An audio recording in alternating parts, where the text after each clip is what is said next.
Bapak, Ibu, Saudara-saudari terkasih dalam Tuhan Yesus Kristus, kita berjumpa lagi dalam STMJ hari ini, Minggu 15 Mei 2022. Ayat yang berkesan bagi saya hari ini adalah pada Yohanes 13 ayat 34 yang bunyinya, "Aku memberikan perintah baru kepada kamu, yaitu supaya kamu saling mengasihi sama seperti aku telah mengasihi kamu. Demikian pula kamu harus saling mengasihi." Saudara terkasih, Yesus telah mengasihi kita terlebih dahulu, meski kita berdosa dan sering melukai hatinya. Namun Dia selalu mengasihi kita. Kita tak akan dibiarkan berjalan sendirian, apalagi sampai terjatuh. Sepertinya mudah untuk kita menjalankan hidup dengan saling mengasihi mengikuti teladan Yesus. Namun pada kenyataannya sulit, bahkan sangat sulit.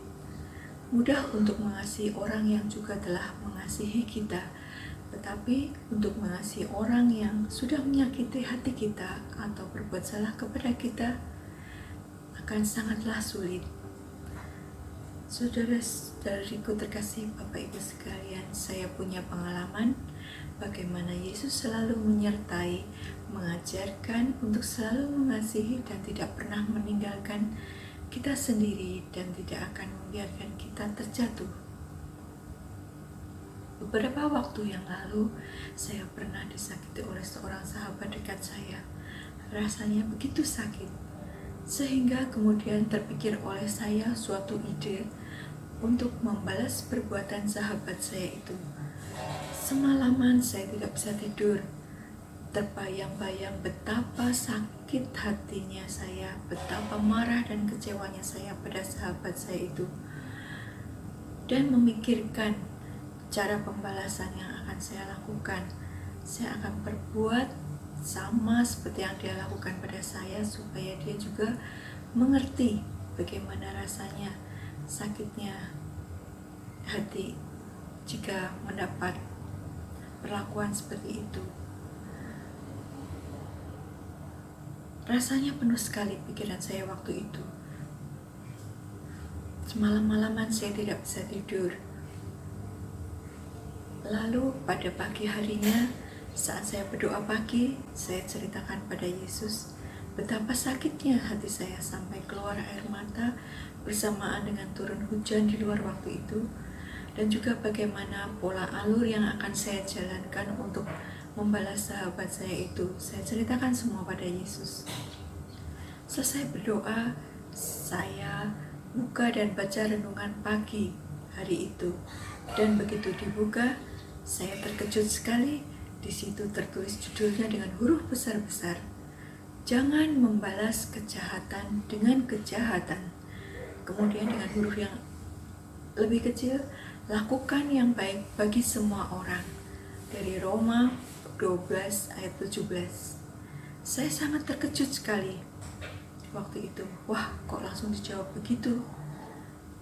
Tapi saya masih ngeyel. Loh Tuhan, kalau saya tidak membalas perbuatannya, bagaimana dia bisa tahu kalau perbuatannya itu sungguh sangat menyakitkan hati? Syukur-syukur dia bisa sadar dan menjadi baik. Kemudian saya teruskan membaca ayat selanjutnya. Betapa terkejutnya hati saya lagi di situ. Tertulis di situ, pembalasan itu adalah hakku. Akulah yang akan menuntut pembalasan, firman Tuhan pada ayat 19. Ya Tuhan, perasaan saya campur aduk saat itu. Malu, sedih, dan bersyukur. Malu dan sedih karena sudah punya niat untuk membalas menyakiti sahabat saya itu, dan bersyukur tak terhingga karena sudah diingatkan untuk tidak membalas kejahatan dengan kejahatan. Akhirnya saya dimampukan untuk memaafkan sahabat saya itu dengan tulus, dan saya dengan tulus pula mendoakannya. Setelah itu saya bisa tidur malam dengan nyenyak.